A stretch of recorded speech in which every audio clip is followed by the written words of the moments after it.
¿Qué hubo? Bienvenidos y bienvenidas a un nuevo episodio de Literatus Podcast dedicado al género del cuento y en el cual se habla sobre la vida, a veces trágica y muchas otras veces fantástica de los y las que le metieron duro a esto de la literatura. Podcast además en el que se leen cuentos en voz alta para que usted oiga mientras va por la calle, hace ejercicio, limpia la casa o lo que fuere. Lo importante es acompañar la vida con algo de literatura. Además porque cuando no leo el cuento muchas veces me dejan en los comentarios que qué pasó con el cuento. Hoy hay cuento para que no se me preocupen. Mi nombre es Federico Araya Galán o el man de los cuentos, como me dicen desde que empezó esta locura. Y yo sé... Lo siento, llevaba mucho tiempo sin traer nada nuevo a este espacio y preciso después de semanas de trabajo y en este nuevo episodio, un día después del temblor que sufrimos ayer en Colombia, desde acá, que es bastante poco, están abiertos mis canales y redes sociales para todo lo que necesiten y pues la verdad le mando un saludo a todas las personas que sufrieron y que estaban también acá en Colombia cuando pasó el temblor. Dicho lo anterior, hoy tengo la fortuna de hablar de un escritor colombiano de culto, un tipo que se diferenció en su época y que muchos llamaban un hombre universal, un hombre además que conocía al parecer lo que pocos conocían, que leía lo que casi nadie leía en esos momentos y que veía en el cine un arte mayor o el arte mayor de la época y que además era conocido o es conocido todavía por escribir uno de los libros de cuentos más extraños que se han escrito en Colombia, sobre todo si uno lo lee bajo la época en que fue escrito. Hoy vengo a hablarles de la vida de Álvaro Cepeda Zamudio. Bienvenidas y bienvenidos.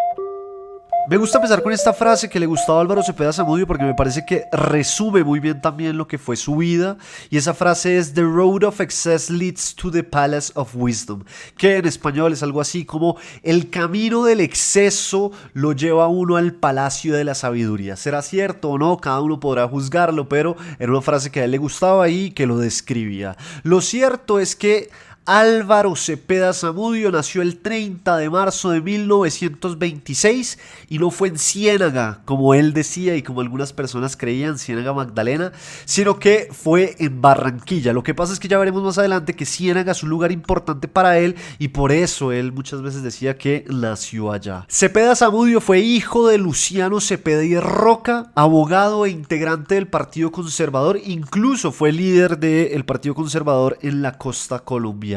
Luciano Cepeda Roca además fue abogado y era un gran lector, tanto así que tuvo una biblioteca bastante grande y se cuenta que la gente iba a la casa de Luciano Cepeda Roca a ver la biblioteca, pues porque era raro en esa época tener tantos libros y tener una biblioteca de ese estilo, entonces la gente iba a ver qué era lo que había y... Esto va a ser importante porque si vemos después Álvaro Cepeda Zamudio también va a tener una biblioteca que va a ser pues distinta en la época, que va a tener autores que no muchas personas conocían. Esto lo cuentan además en el libro que se titula Un genio mamagallista, escrito por Juanita Sampero Espina y Mario Jaramillo, el cual tengo acá y es una biografía de Álvaro Cepeda Zamudio. Si a usted le interesa mucho la vida de Cepeda Zamudio, pues esta biografía está buena. Tiene cosas muy interesantes, además ellos parece que lo conocían y conocen a muchas personas que lo conocieron, entonces pues es una buena fuente bibliográfica. Ahora, el padre de Cepeda Zamudio se casó con Sara Zamudio, mejor conocida como La Ñata. Ella era hija de un hombre adinerado, Andrés Zamudio Lobel. Ese matrimonio no duró mucho tiempo, pues duró 6 años más o menos, ya ustedes dirán si eso es mucho o es poco. En 1932 se separaron porque Sara no soportaba algunos temas de Luciano, algunos temas es más que todo que le gustaba andar acompañado casi siempre al padre de Álvaro Cepeda Zamudio, y entonces lo que decidió Sara Zamudio fue llevarse a su hijo Álvaro Cepeda Zamudio para Ciénaga, que acá ya empezamos a ver por qué es un lugar vital en la historia de este escritor colombiano. Ahora, para irse a Ciénaga tuvieron que viajar por el río Magdalena y una vez llegaron, la mamá de Cepeda Zamudio pues se hospedó con su hijo en un hotel en el cual el escritor empezó a conocer las primeras palabras en inglés. Y el inglés también va a ser importante en la vida de Cepeda Zamudio porque vamos a ver más adelante que él va a estar muy influenciado por la cultura de Estados Unidos, tanto así que él dice que quiere consumir todo lo que pueda darle Estados Unidos excepto la política. Entonces ellos se van a vivir a Ciénaga, empiezan a vivir en este hotel y lo cierto es que a la familia le pedía a Sara Zamudio que se devolviera para Barranquilla y se dedicara a ser una ama de casa, porque claro, tengan en cuenta la época en la que estaban viviendo estos personajes y pues lo lógico en esa época no era que Sara Zamudio viviera en Ciénaga lejos de su familia y además se ganara la vida. Lo que ellos esperaban simplemente es que ella se dedicara a ser una ama de casa y Sara Zamudio dice: no señores, yo no me voy a devolver, voy a hacer plata acá de alguna u otra forma. Y la primera forma para hacer plata que descubrió Sara Zamudio fue crear una juguetería. ¿Y qué sucede? Pues claro, ella se da cuenta en el pasar de los días que en Ciénaga no hay ninguna juguetería. Entonces ella dice, esto puede ser un buen negocio, lo monta y claro que por supuesto que le va muy bien en esta primera empresa. Sin embargo, lo triste de esto es que pues después la persona dueña del local le dice que le tiene que devolver el local, entonces esa juguetería se acaba. Pero ese fue apenas el primer negocio que ella tuvo, porque después de esto ella sigue pensando en más negocios y una persona de Ciénaga le dice, oiga, pero venga, si usted es tan buena hablando en inglés, porque ella sabía hablar en inglés, que en esa época pues también era muy extraño, y se la lleva también con la gente que está en este hotel, ¿usted por qué no monta un hostal? Entonces ella dice, pues sí, no es mala idea, ¿por qué no monta un hostal? Entonces ella monta un hostal y a ese hostal le empieza a ir también muy bien. En esa pensión entonces es que Álvaro Cepeda Zamudio pues empezó a conocer a un montón de personajes que pasaban por Ciénaga y que le llenaban las horas con historias y hasta con aprendizajes. Uno de esos aprendizajes o de esas enseñanzas que le dieron fue la del boxeo, porque uno de los personajes o de las personas que se hospedaban en este hostal le enseñó a boxear, le enseñó a moverse, a proteger la cara, a dar uppercuts y jabs. Y usted dirá que, bueno, eso no es tan complejo, pero la verdad es que el boxeo es un deporte dificilísimo. Incluso hay quienes lo comparan un poco con el baile, ¿no? Porque si usted mira la forma en que se mueven los boxeadores sobre la lona o sobre el ring, pues el movimiento de piernas es muy específico y no es nada sencillo. Entonces, desde ahí Cepeda Zamudio se obsesionó con el boxeo a tal punto que más adelante él va a tener una escuela de boxeo en Barranquilla y con el tiempo él se hizo fiel seguidor y fanático de Joe Louis, que fue uno de los grandes boxeadores de la historia, tanto así que fue campeón mundial y defendió el título 25 veces. Eso es una barbaridad, una completa barbaridad. Entonces, con esto usted ya empieza a entender un poco que Cepeda Zamudio empieza a untarse de estas historias que suceden en Ciénaga, conoce personas, conoce historias, pero hay una que es la más importante, más allá de lo que yo les estoy diciendo del boxeo, y esa es que Ciénaga, al ser un puerto bananero, pues tenía voces o personas que hablaban sobre la huelga de los trabajadores y la represión nacional que sucedió en ese momento para apoyar la United Fruit Company, que después García Márquez cuenta también en Cien años de soledad y demás, pero eso es una historia que él empieza a oír y que se le queda guardada en el pensamiento, en el recuerdo y mucho más adelante todo esto aterrizará en su primera y única novela, que fue La Casa Grande, que fue de muchas formas la novela que consagró a Cepeda Zamudio como el escritor colombiano a tener en cuenta, aunque a mí me parece o a mí me gusta más su primer libro de cuentos, que era Todos estábamos a la espera, pero ya vamos a llegar allá. Lo que pasa es que yo me adelanto y me voy por las ramas. Después de estar un tiempo por allá en Ciénaga, por allá en 1936, Sara Zamudio, la madre del escritor, decide que es hora de volver a Barranquilla. Y volver a Barranquilla no fue sencillo para Álvaro Cepeda Zamudio, por una parte porque su padre acaba de fallecer hace poco tiempo de sífilis, como les dije más arriba, pues le gustaba andar acompañado, y por otra parte porque la ciudad había cambiado en ese tiempo en el que ellos no habían estado y tenía que pues ponerse al día, ¿no? Acoplarse a esta nueva Barranquilla que se le presentaba. Como les dije, para la madre siempre fue muy importante que su hijo aprendiera inglés, entonces pues aquí empieza a correr el tiempo de una forma mucho más vertiginosa. Cepeda Zamudio entra al colegio americano americano, sigue aprendiendo el inglés y empieza también a consumir mucho sobre la cultura de Estados Unidos. Mientras tanto, Sara Zamudio se enamora de nuevo, esta vez de Rafael Bornachelli, con quien en 1944 se casó. Entonces, del colegio americano, el autor o Álvaro Cepeda Zamudio pasa al Colegio Barranquilla, todo por un tema más que todo de salud que lo acompañó desde muy pequeño, y es que Cepeda Zamudio era asmático. Vea cómo son las cosas, ¿no? Qué curioso, yo también soy asmático, entonces yo creo que por eso terminamos con la nariz frente a los libros. El caso es que una vez él se gradúa del colegio, y a través del colegio él hace varias incursiones periodísticas porque él estaba muy interesado en el periodismo. Entonces trabajó en periódicos escolares, incluso alcanzó a publicar textos en El Heraldo, que pues, es como el periódico Barranquilla, el más importante. Entonces él ya estaba interesado en el periodismo, y el periodismo es muy importante para Cepeda Zamudio porque él va a asociar el periodismo con, por ejemplo, los cuentos, y lo que a él más le va a interesar también, o los autores que más le van a interesar, son los que fueron periodistas y pues también escritores. Entonces por eso el periodismo va a ser importante. Además él va a ser el encargado de varios periódicos, él va a ser periodista. Hay una entrevista muy famosa de él que le hizo a Garrincha, que es como entrevista / perfil, entonces como que fue una cosa muy rara en la época. Además pues a Garrincha, que fue un gran jugador de fútbol, y se la hizo cuando Garrincha vino a jugar al Junior de Barranquilla, además porque Cepeda Zamudio también era muy fanático del fútbol. Alcanzó incluso como periodista a cubrir una Copa América, creo que en Ecuador. Entonces pues él estaba muy interesado en el deporte, pero también en el periodismo, y todo eso también va a decantar o va a llegar después a su literatura. Por esta época en la que él se gradúa y que está haciendo estas cosas de periodismo y demás, se cuenta que el escritor colombiano Eduardo Zalamea se preguntó en una columna publicada en El Espectador, que es tal vez el segundo periódico más importante acá de Colombia, qué novelas colombianas debían ser traducidas al inglés. Y a esa edad, ya Cepeda Zamudio pensaba de esta manera: es que ninguna de las novelas colombianas hasta el momento debía ser traducida al inglés, porque ninguna estaba al nivel de Faulkner, ni de Hemingway, ni de Dos Pasos. Esos tres autores van a ser muy importantes, referentes muy importantes para el escritor colombiano.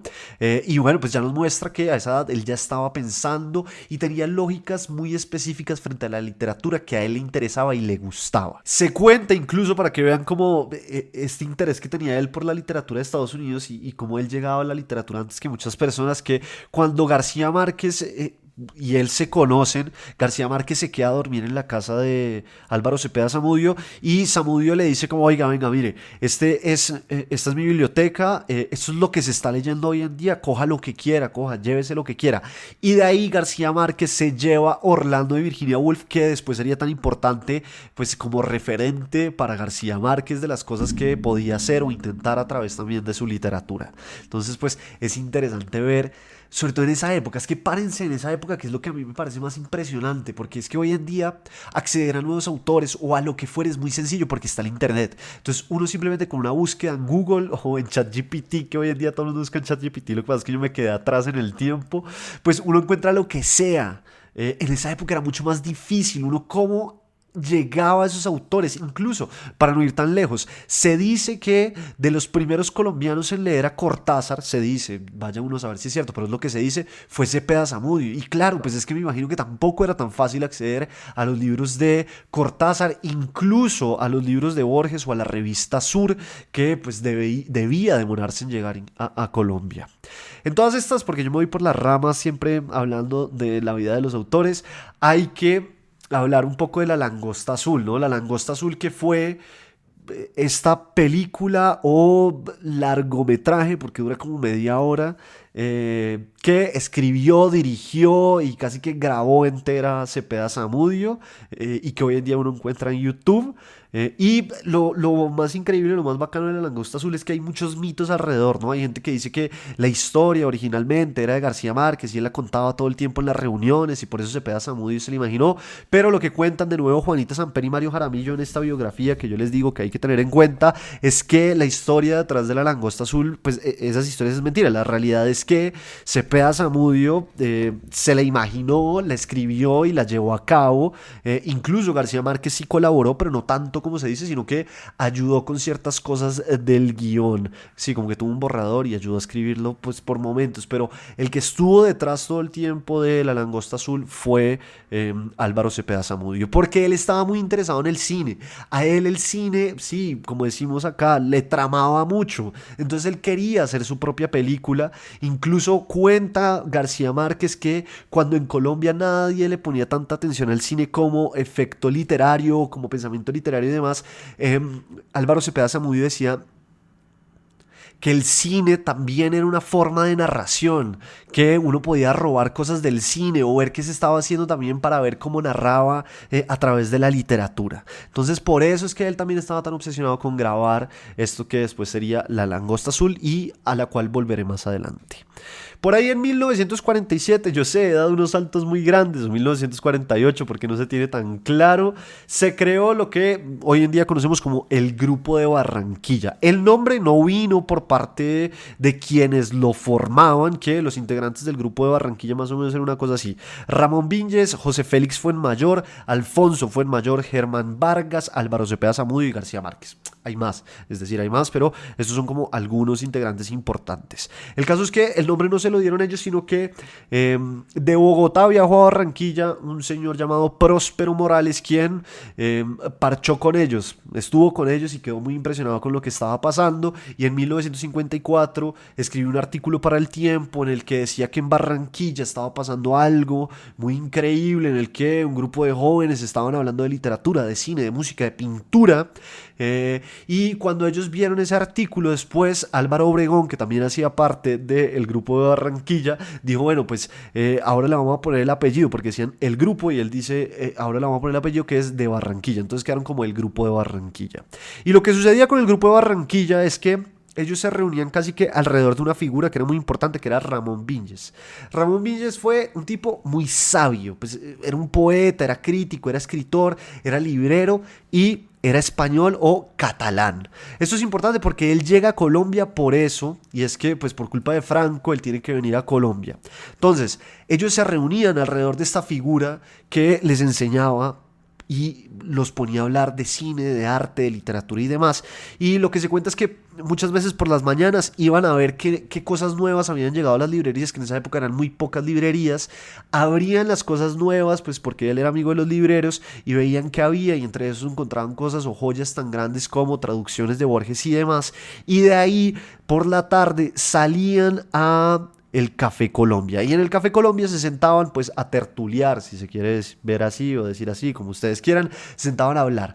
De ahí nacen muchas de las obsesiones literarias también, porque hablan por ejemplo de Faulkner, a tal punto que Ramón Viñes dice que Faulkner es un escritor del Caribe, dice él, y casi que lo adoptan como alguien más del Grupo de Barranquilla, a pesar de que pues no era parte del Grupo de Barranquilla, pero William Faulkner pues por eso también es tan importante para estos escritores de la época.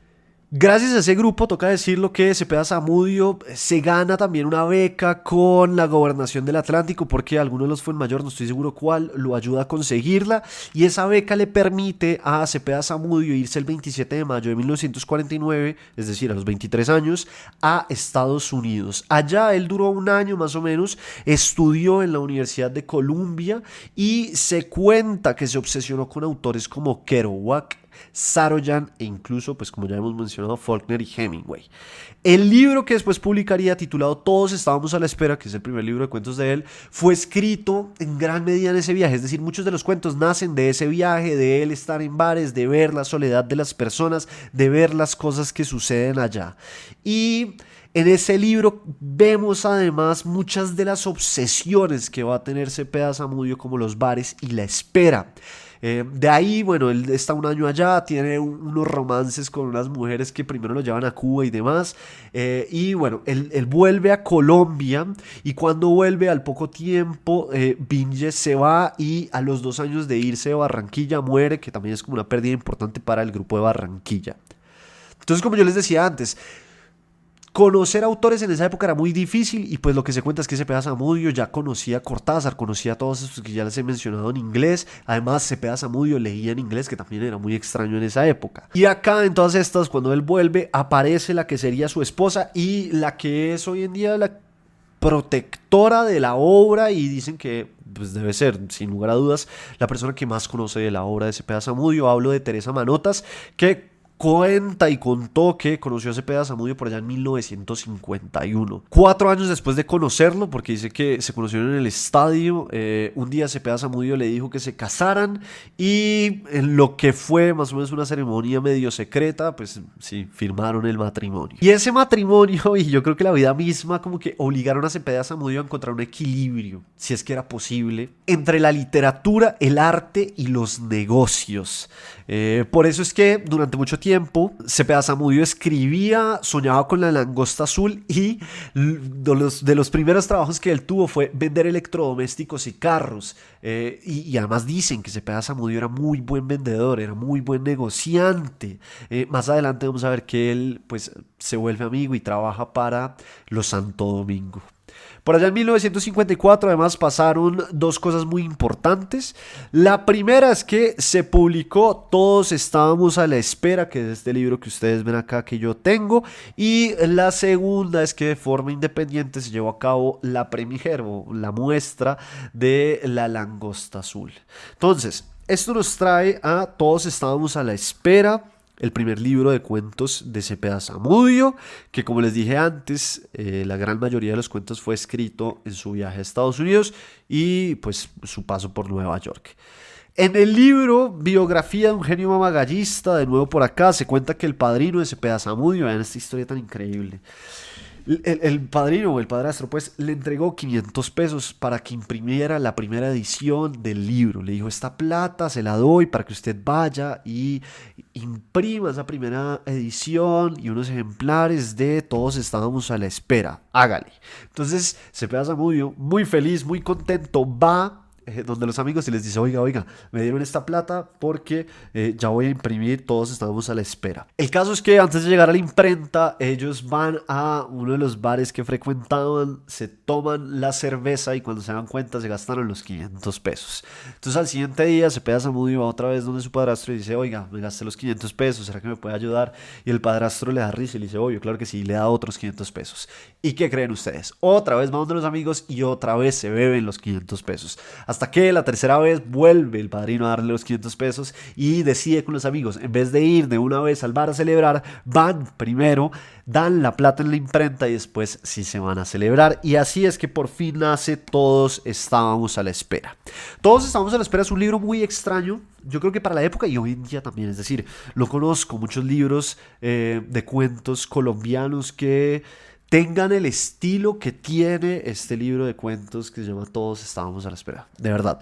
En su momento incluso García Márquez dijo que era el mejor libro de cuentos escrito en Colombia, o si usted tenía algún reparo, por lo menos tenía que aceptar que era el libro más innovador y más extraño que se había escrito en Colombia. ¿Por qué innovador y por qué extraño? Pues porque estaba influenciado en efecto pues por Hemingway, por Saroyan, por todos estos escritores norteamericanos que le interesaban a Álvaro Cepeda Zamudio.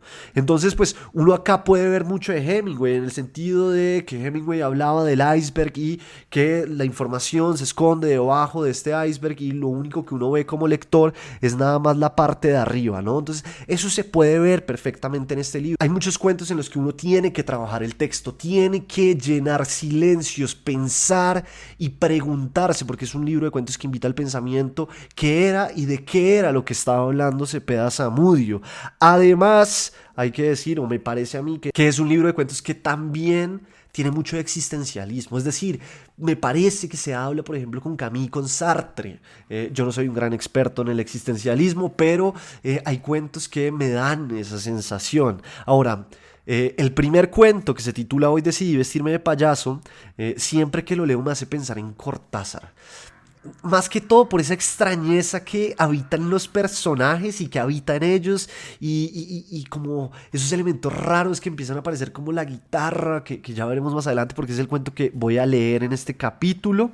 Y también me parece que es un cuento muy bonito para abrir el libro porque es como una señal de advertencia, como oiga, ojo, lo que viene en este libro, además de extraño y bello, es doloroso. Porque sí, este cuento como que nos habla de ese sentimiento de no pertenecer o de no ser aceptado, como no cuajar en la sociedad y tratar también un poco como de encajar a pesar de que uno sabe que no encaja. Entonces eso hace que el cuento también sea doloroso. De ahí saltamos al segundo cuento que se llama Todos estábamos a la espera, que es el que le da el nombre al libro. Es un cuento escrito en gran parte en primera persona plural y solo por momentos cambia, y muy cortos, al primera persona en singular, en el que unas personas en este cuento están esperando en un bar, esperan algo, no sabemos qué, como que la pregunta dramática del cuento es esa, ¿no? ¿Qué están esperando estos hombres? Y después la pregunta dramática cambia un poco, pero en un principio es esa, pues porque uno cree que están esperando.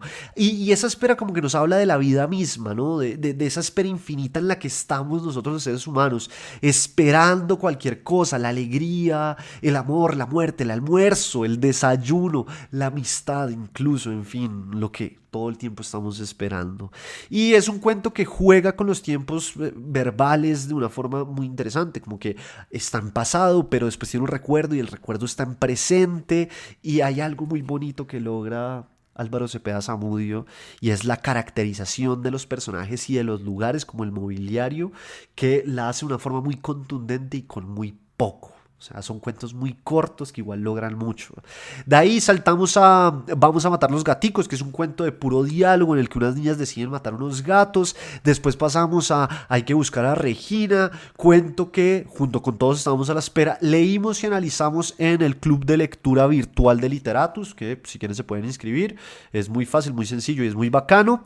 Y en ese cuento, por ejemplo, vemos que no esconde tanta información. Ese cuento es mucho más directo, mucho más claro, pero pone un dedo señalador. Es el dedo que señala y que nos pone como la mira en las costumbres de la época y que nos muestra un hombre que parece o cuya cobardía parece muy grande, pero en realidad su cobardía es un acto enorme de valentía.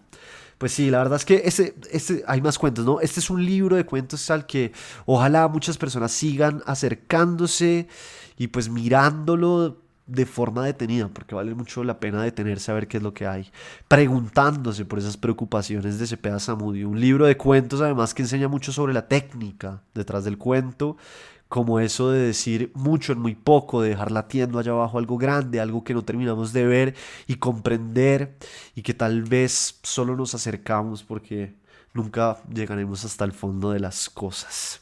Además, hace poco, pues esto es Alfaguara, que acá en Colombia es Penguin, sacó este compendio que tiene toda la obra de Cepeda Zamudio literaria, pues, que está en La Casa Grande, está Todos estábamos a la espera y también está Los cuentos de Juana, que es como, sí, todo lo que compone su obra.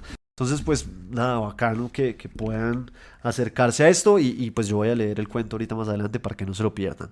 Entonces, eso es un poco lo que pasa con Todos estábamos a la espera. Yo hago una pequeña cuña publicitaria acá y es que están abiertos los cupos para el último taller de cuento del año de Literatus. Son 6 sesiones en las que hablamos sobre la técnica detrás de este género, lo que pensaban Hemingway, Cortázar, Poe, Eve Uhart, Piglia y muchísimos más. Hablamos de los tipos de narradores, de la construcción de personajes, del uso del tiempo narrativo, las estructuras y el ambiente narrativo. La idea del taller es darle herramientas a todas las personas, los asistentes, para que logren ya sea escribir sus propios relatos o leer mejor. Por eso siempre digo que si usted tiene un interés de escribir cosas, de escribir algo que le pasó, de convertir algo en cuento, pues este taller es perfecto, pero también si lo que quiere es aprender a leer mejor, pues este taller le va a funcionar. Tengo 2 opciones. miércoles de 7 a 9 de la noche, hora de Colombia, o sábados de 9 a 11 de la mañana. Si quiere más información, escríbame a mi Instagram, que es federico.baraya@gmail.com. Normalmente la gente que no está en Colombia, sino en Europa, en otras partes del mundo, coge la opción de los sábados porque les funciona muchísimo más. Dejando atrás, todos estábamos a la espera, pero jamás olvidándolo, hablemos ahora de La Langosta Azul, que también pues vio la luz, por así decirlo, en 1954. Si quieren ver este largometraje, está en YouTube. Ahí verá a este hombre que llega a un pueblo y llega al hotel Tal, que se llama Tal, y está en la búsqueda de una langosta azul, azul por la radiación nuclear, que era una preocupación incluso de Álvaro Cepeda Zamudio, como ¿qué va a pasar con el mundo, ¿no? Si estas personas tienen la posibilidad de lanzar bombas atómicas pues en cualquier momento. Es un largometraje en blanco y negro, sin sonido, el cual pues estuvo comandado por Cepeda Zamudio y entre varios sacaron adelante con su propia plata. Y yo creo que eso era un poco también lo que a este grupo lo caracterizaba, ¿no? Esta idea de lanzarse en empresas que parecían imposibles, pero ellos sacaban adelante. Y con este grupo me refiero al de Barranquilla, que de ahora en adelante en este capítulo van a habitar lo que todos conocemos como La Cueva. Para hablar de La Cueva, primero hay que hablar, sí señores y señoras, de Alfonso Fuenmayor, que fue editor, escritor e incluso senador. Hombre que se cuenta caminaba a Barranquilla de un lado a otro buscando lugares a cuál más extraño y que dio con uno que se llamaba El Vaivén. Y oigan, es que es tan bello esto, a mí, la verdad me rompió mucho la cabeza. Y es que El Vaivén en realidad era una tienda que atendía y el dueño era Eduardo Vilá, en la que pues Vilá vendía de todo, ¿no? Toda clase de cosas. Entre ellos vendía ron. ¿Pero por qué vendía ron? Para que me sigan un poquito. Porque en realidad Eduardo Vilá era odontólogo. Entonces lo que él le decía a sus pacientes era: yo le quito la muela y después le doy un poco de ron para que no le duela. Entonces así hacía el combo perfecto y vendía quitada de muela y además unas copitas de trago. Entonces la gente iba allá a quitarse muelas y a tomar también. Entonces Fuenmayor vio el lugar y dijo: no, esto está una locura, y habló con Cepeda Zamudio, quien para ese entonces ya era famoso por ser un negociante y le iba bien y demás, pero lo más importante es que tenía amistad con los Santo Domingo, que en esa época eran dueños de la cerveza pues, local de la época, que era la cerveza Águila. Entonces Fuenmayor va y le dice a Cepeda Zamudio: oiga, hagamos algo, que este lugar está muy bacano. Cepeda Zamudio va donde los Santo Domingo y les dice: oiga, venga, ayúdenme o patrocinen este lugar para que se convierta en un bar o una cantina. Y entonces los Santo Domingo le dicen: listo, de una, pero la única condición es que la única cerveza que pueden vender es la cerveza Águila. Que si usted no es de Colombia y tal vez no conoce qué es la cerveza Águila, tiene que saber que es como la cerveza pues, sí, más icónica del país, pues. Y es bacano porque Cepeda Zamudio también por momentos fue publicista, es decir, él tuvo una firma de publicidad y demás, y él fue el que escribió la icónica frase de la cerveza Águila, que por mucho tiempo fue la frase de la cerveza Águila. Creo que hoy en día ya no, pero por mucho tiempo fue, y es: Águila sin igual y siempre igual. Y él también fue el que se inventó esa frase de sírvame un águila pero que sea volando. Entonces eso hace Cepeda Zamudio, consigue el patrocinio de los Santo Domingo y empiezan a meterle mano a esto que era el Vaivén y se convierte en La Cueva. Entonces, como el lugar era de Vilá y pues no se lo podían quitar, allá no solo iban a ir los intelectuales amigos de Cepeda Zamudio, de Fuenmayor y demás, sino que también iban a ir los amigos de Vilá, que eran, ¿quiénes eran? Eran personas que hacían parte del club de caza, de pesca y los colegas del club de tiro. Entonces es muy difícil no pensar en La Cueva y no imaginarse este lugar repleto de tipos tipo Hemingway, perdonarán el pleonasmo, y a esa gente después se le sumarían entonces los intelectuales como Cepeda Zamudio, Obregón, García Márquez, Fuenmayor e incluso Rafael Escalona. Pero ojo, porque pues sí, Cepeda Zamudio era un intelectual, pero era un intelectual que también le gustaba mucho la calle y le gustaba mucho la pelea. Entonces el boxeo ahí también le funcionó. Dicen que él era típico que iba y se agarraba en la calle porque, ajá, después de una fiesta y se daban sus buenas piñas y no pasaba nada y seguía la vida como si cualquier cosa hubiera pasado. Además, como estos personajes o estos hombres, Cepeda Zamudio y todos ellos, eran de la alta esfera de la sociedad de Barranquilla de la época, pues cualquier problema en el que se metían, nadie podía tocarlos y ellos salían ilesos de cualquier u otra forma. Entonces, lo que se cuenta de la cueva es que, pues, en algún momento, adentro del lugar decía la cueva, dos puntos, sitio de reunión de cazadores, y con el tiempo pasó a decir la cueva, dos puntos, sitio de reunión de intelectuales y cazadores. Tiempo después, pues por las idas y venidas y también porque se bebía mucho y se pagaba poco, la cueva se acabó y si no estoy mal, creo que en el 2004 volvió a abrir sus puertas. Acá en Literatus he hablado sobre la importancia del concurso nacional de cuento de la cueva, que es un concurso que premia al ganador con 20 millones de pesos, que no es cualquier cosa, y del cual han salido escritores y escritoras muy importantes como David Betancourt, que tuvimos acá, Felipe Núñez también, que tuvimos acá, y la mismísima Margarita Borrero, entre muchos otros. Entonces era allá donde todos estos personajes se reunían, hablaban de literatura, de arte, del país, y era allá también donde peleaban.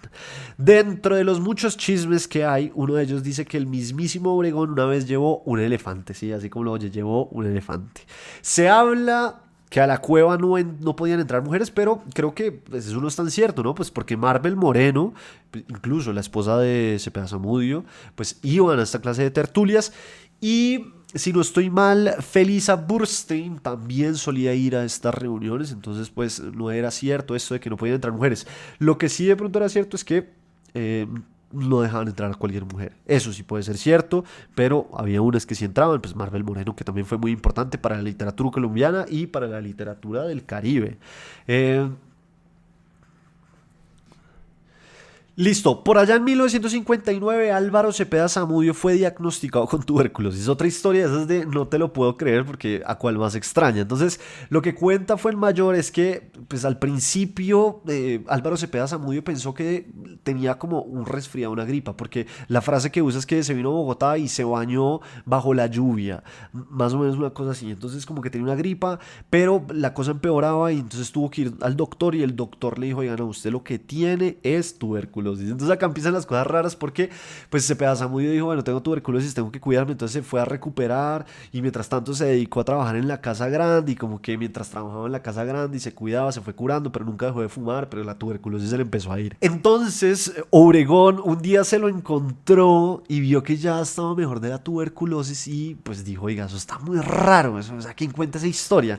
Entonces él le dijo a Cepeda Zamudio, oiga, venga, yo tengo un amigo en el hospital militar, ¿por qué no va y se hace unos exámenes a ver de verdad qué era lo que tenía? Entonces él va a hacer las revisiones y en estas nuevas revisiones llegan a la conclusión de que en realidad Cepeda Zamudio nunca tuvo tuberculosis. Todo esto nos trae a su novela que es La Casa Grande.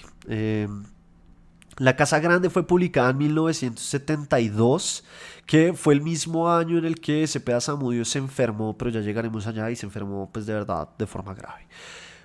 Se dice que La Casa Grande fue un gran referente para García Márquez en lo que fue Cien años de soledad, ¿no? Pues, es decir, igual Cien años de soledad también nos habla sobre una casa, sobre una familia, incluso en Cien años de soledad se habla sobre la violencia y sobre la masacre de las bananeras, que es algo que sucede o que se narra también en La Casa Grande de Álvaro Cepeda Zamudio, que La Casa Grande es una novela que parece compuesta como de islas que se conectan y que empieza con ese capítulo dialogado entre dos soldados, que es un capítulo muy bello, todo a punta de diálogo, muy rápido, muy corto y que pues a la vez es tan estremecedor. Entonces, claro, pues se dice que ahí hubo una influencia de García Márquez. Entre ellos dos siempre pasaron cosas muy curiosas porque, digamos, El abogado más hermoso del mundo es un cuento que todos, básicamente todos en el grupo de Barranquilla conocían la historia que originó ese cuento y Cepeda Zamudio pensaba que ese era un tema que él debía escribir, pero pues después García Márquez lo escribió y Cepeda Zamudio se enteró y dijo, Gavito me robó el cuento, y dijo, bueno, pero le quedó tremendo. Y cuando sale Cien años de soledad, pues Cepeda Zamudio dice más o menos como cipote novela se fajó pues Gabriel García Márquez. Entonces, pues ellos tenían esta amistad y supuestamente no había ningún tipo de rivalidad y demás, pero La Casa Grande de muchas formas influenció, se dice, lo que fue después Cien años de soledad. ¿Cierto o no? Pues usted ya puede ir, leerlo y encontrar si hay cosas que se parecen o cosas que no se parecen, elementos que comparten o no comparten.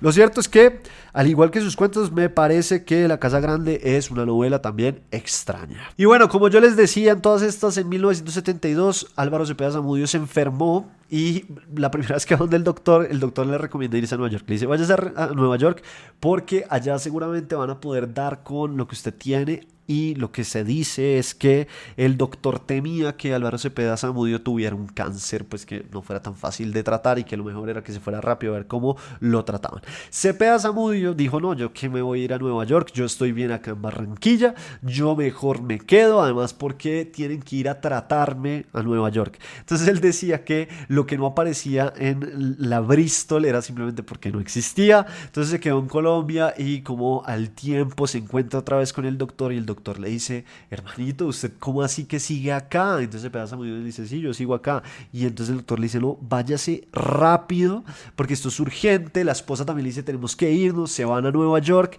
y allá intentan tratar el cáncer, pero pues finalmente no logran curarlo del cáncer. Y allá recibió muchas visitas, pues allá lo visitaron Obregón, y Obregón, es bonito, le lleva la primera edición de los cuentos de Juana, que será el último libro que él publica, o pues que logra publicar, y es el tercero. Finalmente Álvaro Cepeda Zamudio murió el 12 de octubre de 1972 a los 46 años. Muy joven, tenía o tuvo 2 hijos, y lo que se cuenta después sobre el día en que traen el cuerpo de Cepeda Zamudio, esto lo cuenta Samper Pizano, es que Samper Pizano estaba el día de la llegada del féretro y el día del entierro. Entonces pues llega el avión tal, en el aeropuerto lo está esperando una carroza fúnebre, ¿no? Un carro fúnebre. Y esta historia parece como de Felisberto Hernández. Es una cosa muy extraña porque llega el ataúd, lo sacan, intentan meterlo en el carro fúnebre y no cabe. No cabe por más de que intenten. Entonces dicen, oiga, traiga el carro fúnebre más grande que haya en Barranquilla. Entonces lo mandan a traer. Llega el carro fúnebre más grande que hay en Barranquilla. Intentan meter de nuevo el féretro. No cabe de nuevo. Entonces dicen, no, ¿sabe qué? Traiga una camioneta de carga y lo subimos ahí. Y así es que logran finalmente llevarlo y enterrarlo. Eso es un poco la vida de Álvaro Cepeda Zamudio. Obviamente hay muchas cosas que se quedan por fuera, todo su rol dentro del periodismo colombiano y demás, pero bueno, Álvaro Cepeda Zamudio es un escritor colombiano que pues ojalá se lea más. Sobre todo pues que sea un poquito más popular, pues porque siento que todavía sigue siendo un escritor de culto, entonces pues bacano leerlo más.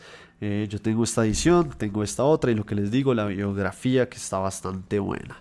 No siendo más, pasemos al cuento de hoy que se titula Hoy decidí vestirme de payaso.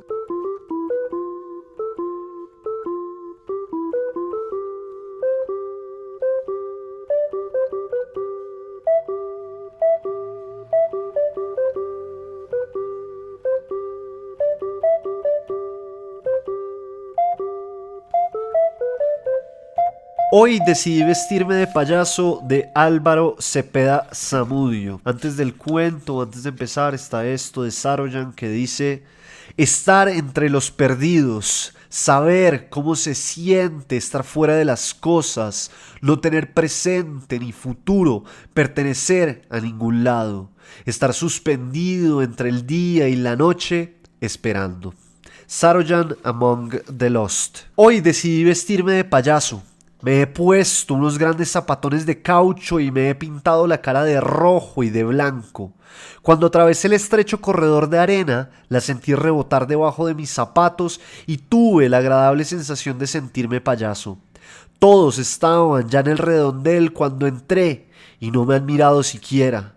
Estaban esperando que yo llegara para comenzar, pero no me han dicho nada. Cuando fui a ocupar mi puesto, me he pasado frente al domador que está todavía tratando de pegar una melena de papel amarillo a sus leones de cartón. Y ahora estoy entre los demás payasos, los payasos de verdad. Y yo, que solo estoy vestido de payaso, me confundo entre ellos y nadie podría decir cuál de nosotros es el menos verdadero. La marcha comenzó a sonar y con un movimiento lleno de gracia y soltura salió el director quitándose el sombrero y haciendo malabares con un bastón negro. Todos hemos comenzado a movernos alrededor de la pista. Nosotros salimos corriendo y nos mezclamos con los demás como estorbándolos. Parece que yo me he excedido porque al tirarle la cola a uno de los leones se me ha quedado en las manos una borla suave de lana amarilla. El domador me amenazó con el látigo y los payasos me han mirado con asombro por debajo de sus máscaras de colores.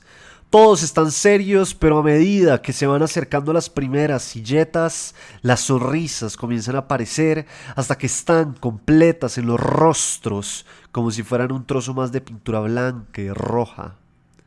Desde que sonaron los primeros cascos sobre la pista, la muchacha ha comenzado a sonreír también, mientras salta de un caballo a otro.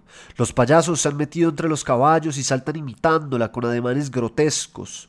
Yo he querido hacer lo mismo, pero tengo miedo de asustar a los caballos y romper la sonrisa de la muchacha.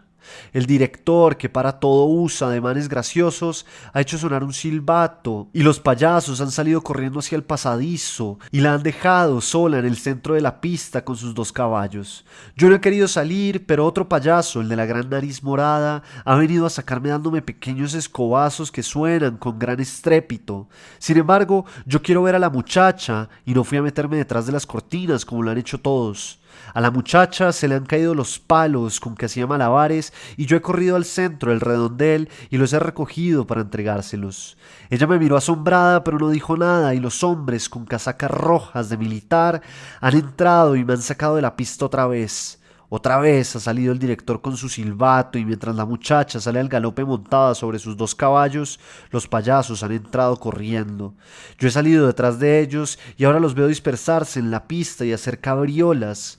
Yo me he quedado quieto pues quiero ver cómo hacen los demás payasos para hacerlo yo también. El de la nariz morada le está diciendo al que tiene un saco leva negro y unos calzoncillos amarrados a los tobillos, a que no sabes de qué están hechas las nubes. El payaso gordo que tiene las ropas llenas de globos de colores revienta a uno y dice de caramelo blanco. Todos los payasos lo persiguen y le dan escobazos. Yo me acerco al de la nariz morada y le digo, las nubes están hechas de la espuma que usa San Pedro para afeitarse las barbas. Eso lo saben todos y es una tontería preguntarlo. Todos los payasos se vuelven hacia mí y me miran con rabia. A mí ha comenzado a cansarme esta forma que tienen de mirarme cuando hago algo que ellos creen que no está bien. Por esto me he salido de la pista y he venido a buscar a la muchacha de los caballos. Al pasar frente a los hombres de las casacas rojas, estos se vuelven hacia mí y me dicen, ¿a dónde vas? Vuelve a la pista. Yo digo, no. Y corro sobre el pasadizo de arena. Los caballos están parados frente a una tienda que tiene remiendos de colores. Entro a esta tienda y la muchacha, que ya no tiene el saquito dorado sobre el pecho, sino dos senos pequeños, me grita, ¡sal de aquí! ¿Qué quieres? Yo quiero hablar contigo. Bueno, pero espérame afuera, no quiero. Y la muchacha me dice que está bien, que me dé vuelta con la cara contra la carpa y la espere a que se acabe de vestir. La lona deja pasar las luces y la parte que me queda delante de los ojos parece un cielo de juguetería. Mientras se viste, la muchacha quiere saber todas las cosas que yo no sabría contestar. Yo le digo pequeñas palabras, monosílabos, pero ella insiste. ¿Cómo es mi nombre? Yo no sé. Ella se ríe de todas mis respuestas y parece muy divertida, pero a mí esta situación ha comenzado a parecerme molesta. ¿Para qué quiero hablar con ella? Tampoco sé. Quise oírle la voz cuando la vi saltando sobre los caballos. ¿Te gusta mi voz? Sí, pero ¿quién soy yo? Y tengo que contestarle. Hoy decidí vestirme de payaso. Ahora está frente a mí con unos pantalones verdes y una blusa blanca. El pelo que lleva atado a la nuca lo tiene suelto sobre un hombro. Sobre la cama, angosta y desordenada, hay una guitarra verde con las cuerdas hacia abajo.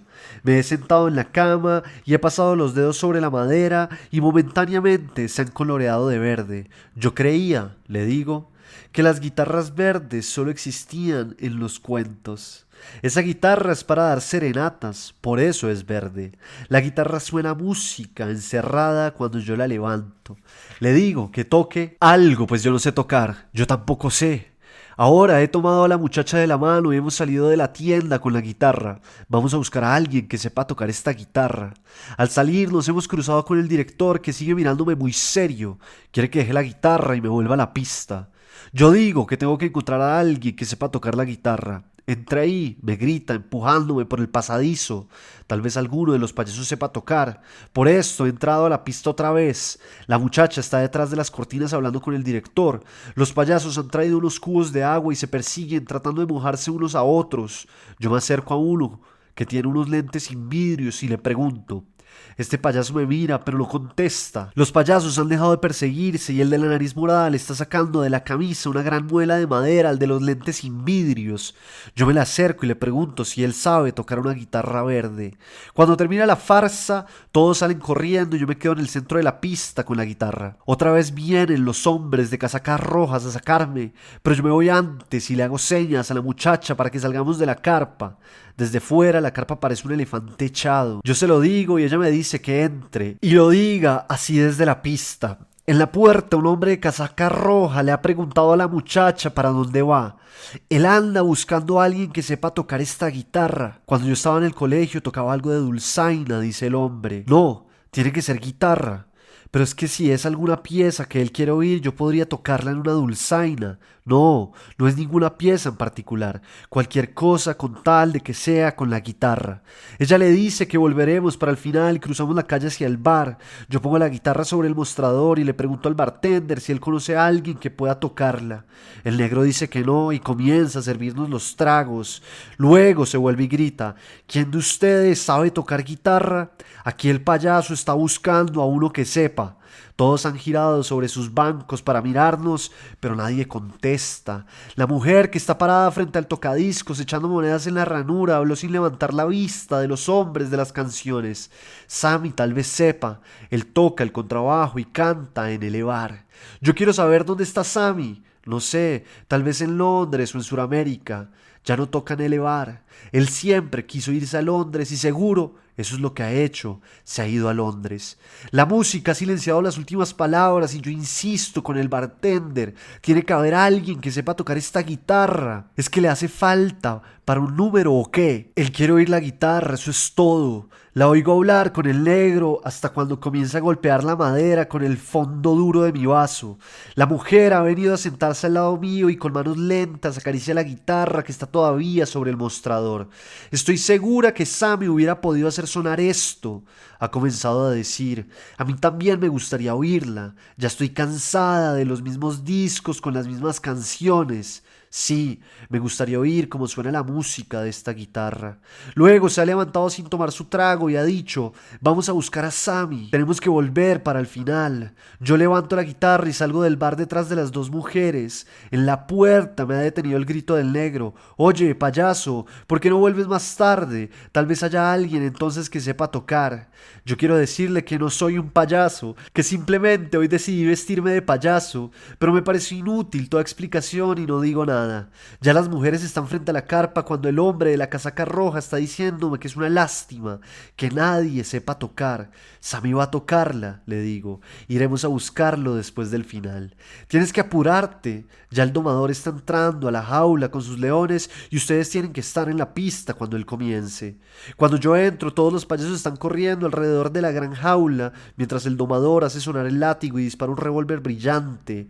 Los hombres de las casacas rojas están parados a distancias regulares rodeando la jaula. Como ellos no pueden moverse, yo paso a su lado, haciéndoles burla y mostrándoles mi guitarra verde. El domador ha puesto sus leones sobre banquitos de colores y luego se da vuelta dándoles la espalda. Cuando encienden el aro, yo tengo miedo de que se les quemen las melenas o las borlas del rabo. Parece que el domador piensa lo mismo, pues no se decide hacerlos saltar. Yo me acerco y le digo que pueden quemarse sus leones. Por fin sacan el aro de la jaula y el domador recoge sus leones y sale con ellos para su tienda. Cuando pasa frente al director, este lo mira con rabia y yo creo que no va a poder salir sonriente y con ademanes graciosos esta vez. Los payasos se han agrupado al lado mío y el de la nariz morada dice: ¿a que no saben por qué la guitarra de este es verde? Todos los payasos se agarran la cabeza y dan volteretas como buscando qué decir. El de la nariz morada dice por fin: porque no está madura todavía. Yo me aparto con rabia y les digo: no, no es por eso, sino porque es para dar serenatas. Ahora los payasos se ponen furiosos. El de la nariz morada se arranca la nariz y la tira contra el suelo. Los demás se quitan las pelucas y tiran los zapatos contra las silletas de los palcos y se van todos a buscar al director. Ya no parecen payasos, Solo yo estoy todavía vestido de payaso cuando vienen a llamarme para irnos a buscar a Sammy. En toda la carpa no ha quedado un payaso, solamente esos hombres que se limpian de la cara los manchones rojos y blancos y que discuten rabiosamente con el director. El hombre de la casaca roja se ha soltado los botones dorados y ha puesto la gorra en la silleta del portero y está tocando absorbidamente su dulzaina. No lo he olvidado todavía. Y sigue tocando. De pronto deja de tocar, recoge su gorra y dice: vamos a buscar a Sammy. Yo siempre quise tocar la dulzaina acompañado por una guitarra. La dulzaina sigue sonando cuando cruzamos la calle y yo comienzo a sentir en mi mano la mano tibia de la muchacha de los caballos.